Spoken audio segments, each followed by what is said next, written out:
Alors ce matin, j'ai pris un canoë à la place d'un kayak. En fait, parce que le kayak, mon tonneau là, il était vraiment gros, que ça se retourne facilement, surtout que je suis pas hyper agile. Et que en plus on est mouillé, mais vraiment mouillé direct. Donc du coup j'ai pris un canoë. Alors j'ai un canoë 3 personnes et je suis toute seule. Alors j'ai de la place, ça c'est sûr. Le désavantage c'est que c'est plus long à manier et c'est surtout beaucoup plus lourd. Comme il y a du courant aujourd'hui et potentiellement demain j'espère. Voilà, on m'a dit que ça devrait pas trop être un souci. Ça n'a pas été un souci jusqu'à maintenant. Il y a eu une petite phase où il n'y avait pas du tout de courant, où là j'ai bien senti qu'il fallait pagayer. Mais sinon, franchement, ça va. C'était au début, j'avais peur d'avoir du mal à le sortir de l'eau et le mettre sur les berges. Bon, c'est un petit coup de main à prendre, hein. Effectivement, c'est pas léger, mais ça se fait. Et ben, je vais vous montrer mon canoë. Alors, ça, c'est une de mes pagaies. En fait, j'en ai deux, mais ça, c'est celle à double face. Il y en a des deux côtés.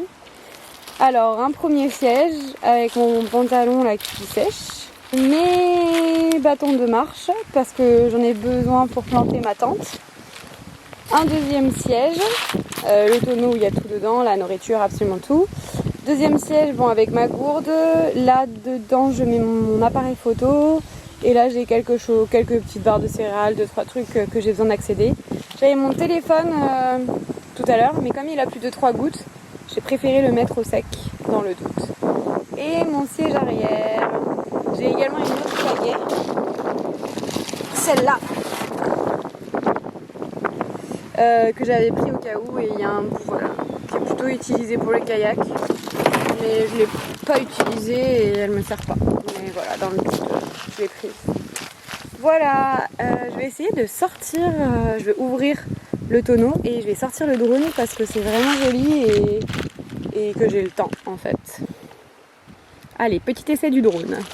Alors, j'hésitais à dormir ici ou à aller plus loin parce que regardez comme c'est magnifique. Derrière moi, vous voyez le rocher là. C'est vraiment très très beau. Je suis sur une petite berge où il n'y a personne. Et grande, je pourrais mettre ma tente juste derrière là. Voilà, là. Mais normalement, il y a un très beau château plus loin. Donc, je vais tenter d'aller jusqu'au château. Par contre, si jamais je trouve pas de spot en face ou à côté du château, je pourrais pas revenir ici puisqu'il y a trop de courant. Je vais vous montrer, je sais pas si ça va se voir avec la caméra, mais il y a trop de courant. Je sais pas si vous voyez bien, mais vous voyez là, l'eau elle bouge comme ça là. Et ça va assez vite, donc on pourrait jamais remonter. Ça c'est sûr.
Donc après être partie, j'ai trouvé un spot un peu avant le château que vous avez vu en vidéo, que vous allez voir, tout dépend du montage.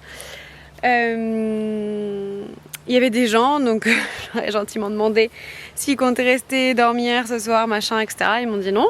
Je me suis posée et le problème c'est que c'était un îlot. Et donc autant vous dire que C'était que des galets comme ça. Et à côté, c'était très marécageux, c'était sablonneux. Donc impossible de mettre aucun piquet, la tente, ça aurait été hyper galère. Là, je viens de trouver un spot. Ça fait peut-être un quart d'heure que je me suis arrêtée. J'aime bien des fois quand j'arrive tôt, voir un peu aux alentours, si j'entends des animaux, des gens passer. Bon, ici, il n'y a pas trop de risques, mais c'est un peu une habitude. Et en fait, là, regardez,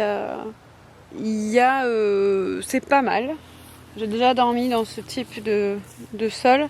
Après, c'est pas tip top pour les piquets, mais bon, là, on est abrité. Je pense pas que ça va être venté, donc ça devrait aller. Le seul souci que j'ai, qui est pas un gros souci, hein, c'est que quand j'arrive sur un endroit pour faire du camping, je regarde un peu toujours les environs. Et là, si on regarde, vous voyez là, ça, et puis là cette partie où il y a moins d'herbe, et là cette zone plus ici là, clairement ça veut dire que c'est un point de passage pour les animaux. Donc j'ai toutes les chances cette nuit d'avoir des animaux qui passent. Bon, ça peut être des biches ou chevreuils, mais quand même la probabilité c'est plutôt les sangliers. Mais bon, c'est pas grave. Ici c'est pas hyper plat, mais bon, je pense que c'est le mieux que je pourrais faire. Je n'ai pas envie d'aller dans la cuvette là. Je pourrais explorer un peu plus. Je sais pas, parce que si j'explore, j'aurai plus l'eau au réveil. Parce que regardez, si je mets ma tente ici, ça c'est ma vue. C'est pas mal. Bon, je vais aller chercher mes affaires et je vais m'y mettre.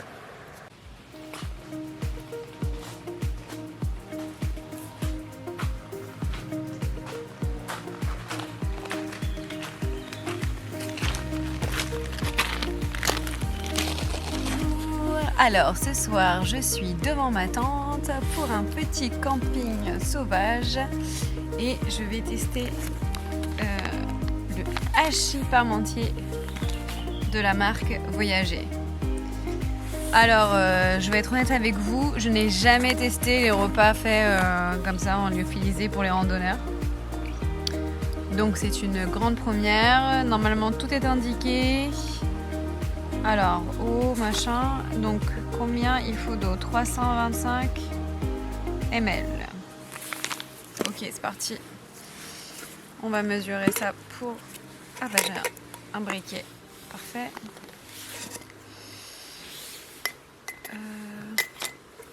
Pour mon zip, 300... Sinon je mets direct là, c'est galère.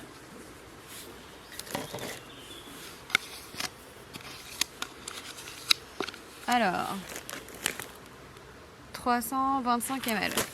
Attends, c'est précis ça, 325. Ah bah là ça s'arrête à 200. Et au pire, attends. Au pire j'ai ça. 325. C'est pas gagné. Bon, je fais 325 et je recommence la vidéo. Ok, donc 325 ml, je sais pas comment ils veulent que je mesure les 25. Mais on va dire que j'ai mis 325. Je pense que je suis assez près de la réalité. Allez, c'est parti avec le petit Jetboil Zip.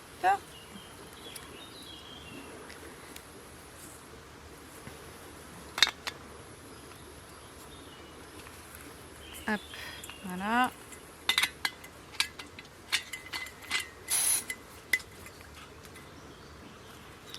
C'est bon. Allez, je vais le faire démarrer. C'est pas très plat, c'est pas pratique.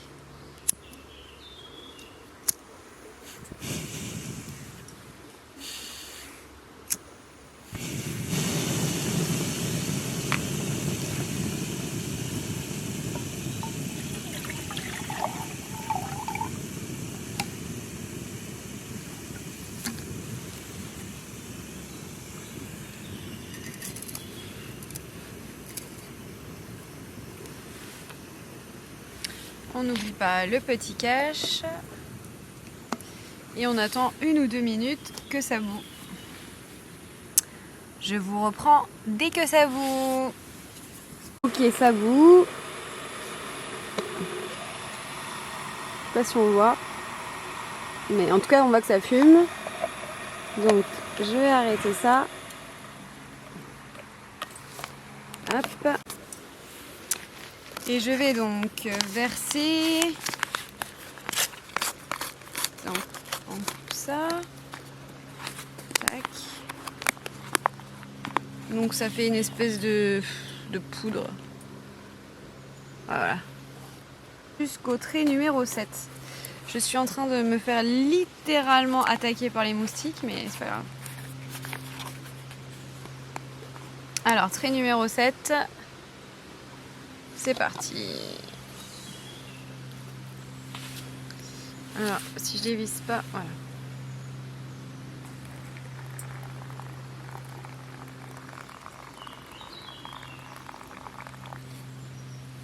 Bon, il m'en reste un peu, alors je vais juste peut-être mélanger. Ça m'étonne quand même, je vais en mettre un peu plus. Parce que j'ai l'impression qu'il y a des paillettes au fond là qui sont pas du tout hydratées. Ok, je ferme. Ok, je ferme et il faut attendre 5 minutes. Donc on va attendre 5 minutes. Je vous reprends dans 5 minutes. Bon, changement de décor puisque je me faisais vraiment manger par les moustiques. Du coup, on est dans ma tente. C'est bon, j'ai saisi la cuillère. Cela fait maintenant plus de 5 minutes que j'ai fermé le paquet. Alors normalement, il y a marqué de bien remuer. Bon, j'ai triché parce que je l'ai déjà fait, mais je voulais pas manger un truc pas bon ce soir.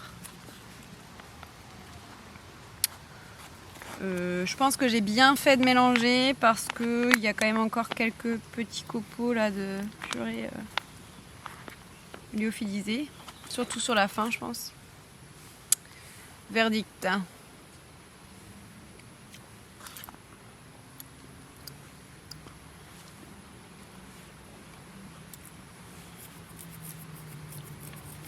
C'est pas mauvais. Je dirais à 95% de la purée, il y a très peu de viande, hein, clairement. Enfin, il y en a, mais elle a pas de goût, donc franchement, c'est meilleur que votre purée mousseline que vous n'avez pas améliorée. Ça manque un peu de sel, mais bon, après, c'est un peu les goûts de chacun, mais je pense que ça manque un peu d'assaisonnement. Mais sinon, c'est pas mal. Franchement, premier repas, je suis assez, bien sûr, assez surprise de manière positive. Voilà. Bon appétit!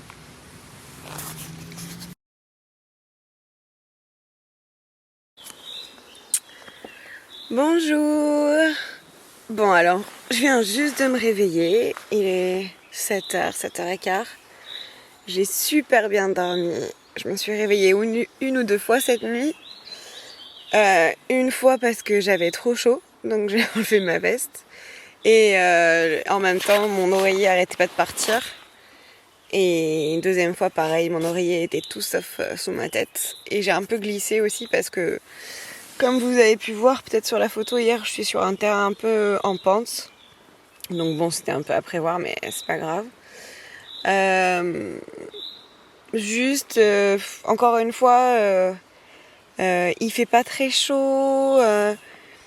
Je suis toute seule dans la tente et tout. Et la duplex Zipac, encore une fois, il y a une humidité, mais de dingue à l'intérieur. J'ai déjà utilisé ma serviette pour enlever les gouttes d'eau, mais je vais vous montrer un peu. Je sais pas si on voit pas très bien. Je sais pas si vous voyez, mais tout ça là, c'est de l'eau. Ah voilà, on voit un peu mieux.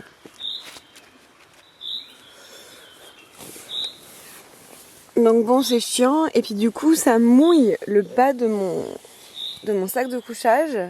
Là, vous voyez, qui est en plume. Donc franchement pas terrible. Bon, j'avoue, j'aurais pu penser à mettre le bas de mon sac de couchage dans le sac étanche là. Mais j'ai oublié hier soir, j'ai pas pensé. Et je pensais franchement que vu comme il faisait pas chaud, que c'était bien aéré, que j'étais seule, j'allais pas avoir de condensation. Et non, en fait, j'ai de la condensation. Après, c'est pas très grave.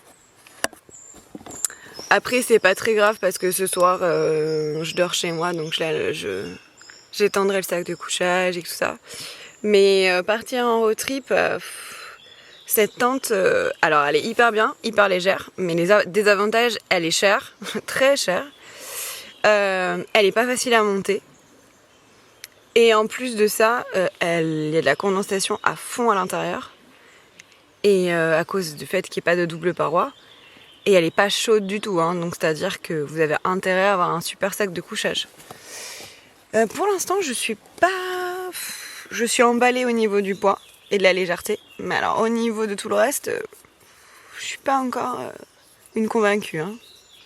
Je vous dirai peut-être lors de mes autres trips. Là, je vais prendre un petit déjeuner et me réveiller tranquille.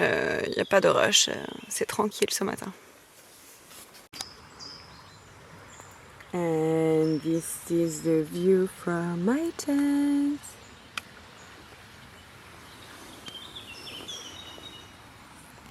So the river is right there, but it's super foggy. Alors j'aime bien faire des photos et des vidéos après. Donc vous avez vu la photo de mon campement, qui était donc en pente.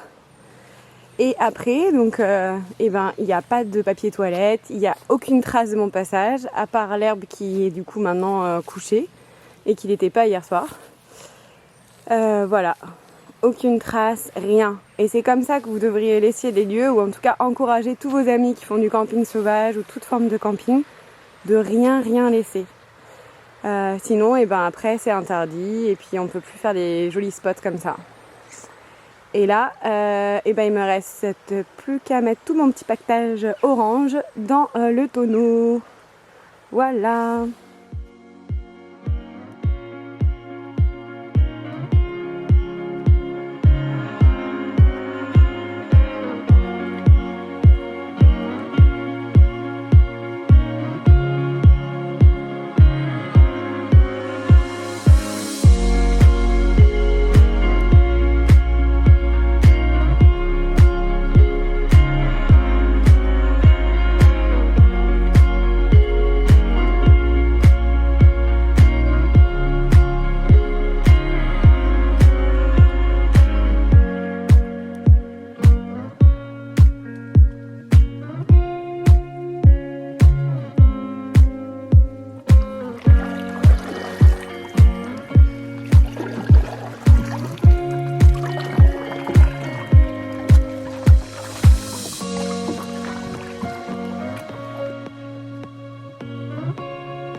Bon alors, ma première vidéo de face de la journée avec la pagaie à la main.